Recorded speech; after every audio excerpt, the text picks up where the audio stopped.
مجاہدین اسلام کی فضیلت۔ مذکور ہے کہ ایک حبشی آقا علیہ الصلوۃ والسلام کے دربار میں حاضر ہوا اور کہنے لگا، یا رسول اللہ، میرا نہ کوئی نسب ہے اور نہ میرا کوئی رشتہ دار ہے۔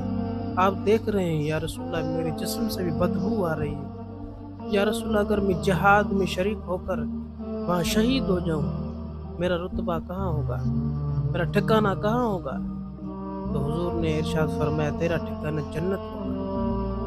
وہ حبشی آقا علیہ الصلوۃ والسلام کے ہاتھ پر مسلمان ہو گیا اور کہنے لگا، یا رسول اللہ صلی اللہ علیہ وسلم، میرے پاس بکریاں ہیں، اس کا کیا کروں؟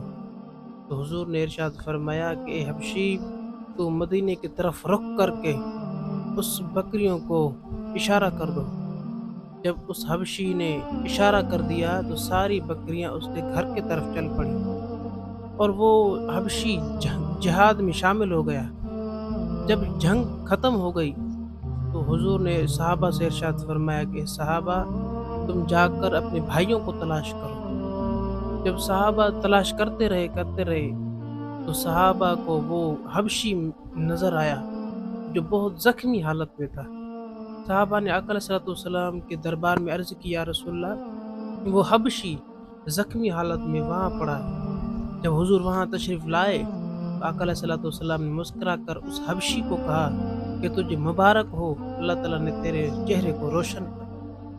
اللہ اکبر۔ حضور یہ کہہ کر اپنا رخ انور پھیر دیا۔ صحابہ نے عرض کی، یا رسول اللہ صلی اللہ علیہ وسلم، آپ نے رخ انور پھیرا ہے، اس کی کیا وجہ ہے؟